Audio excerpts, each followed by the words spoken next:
very good afternoon to everybody. Today again I am here with you to discuss about one important question of social studies, Unit 5 Civic Consciousness. The question is, how is check and balance among the three organs of the government maintained? What happens if there is no such balance? सरकारका तीनवटा प्रमुख अङ्गहरू बीचमा शक्ति सन्तुलन कसरी कायम गरिएको हुन्छ? यदि यी तीनवटा अङ्गहरू बीचमा शक्ति सन्तुलन कायम हुन सकेन भने यसको प्रभाव के रहन्छ भन्ने प्रश्न रहेको छ. Dear students, so history has time and again shown that unlimited power in the hands of one person or a single institution in most cases means that others are suppressed or their powers are curtailed. The separation of powers in a democracy is to prevent abuse of power and to safeguard freedom for all, including the fundamental rights of citizens. The system of separation of powers divides the tasks of the state into three branches. They are legislature, executive, and judiciary. These tasks are assigned to different institutions in such a way that each of them can check the others. As a result, no any institution can become as powerful in a democracy as to destroy this system. So checks and balances, or it is also called rights of mutual control and influence, make sure that the three powers interact in an equitable and balanced way. The separation of powers is an essential element of the rule of law and is enshrined in the Constitution of Nepal too. In the context of Nepal, according to the present constitution, powers between these three organs, legislature, executive, and judiciary, are balanced as under: the legislature controls over the finance of the country. Legislature passes the annual budget, according to which the executive or government spends money in various tasks.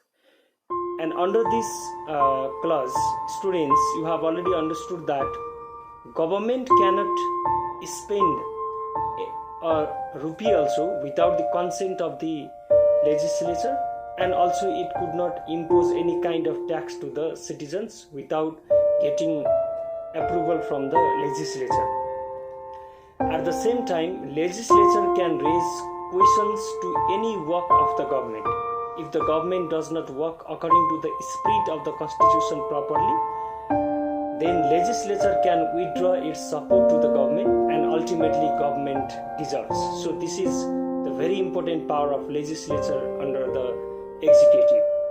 And at the same time, if the Chief Justice or any judges of the Supreme Court is found involved in any kind of serious misconduct or does not perform his or her duties properly, then at that time 2/3 majority of the parliament can remove such judge or chief justice by passing an impeachment motion.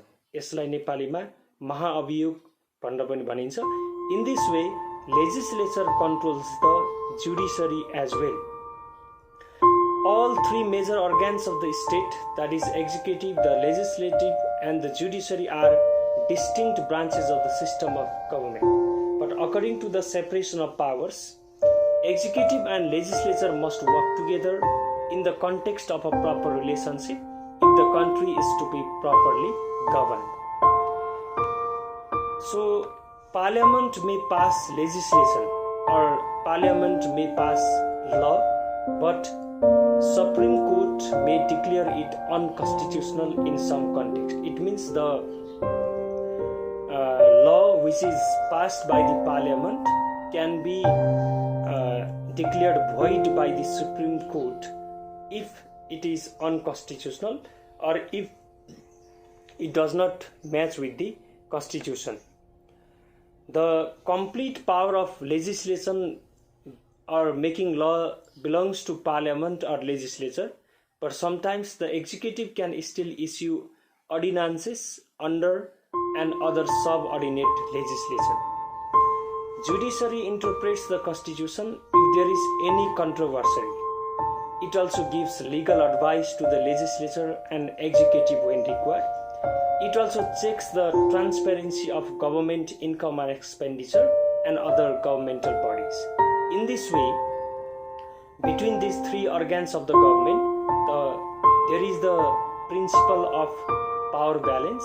By applying these principles, one organ tries to check the irregularities and irresponsibilities of another organ. So ultimately, these three organs tries to regulate according to the constitutional rights that they have got, and at the same time, in order to maintain rule of law, good governance, transparency, then protection of full fundamental rights, these three organs collectively work together so that country can be governed according to the established rules of law. Thank you.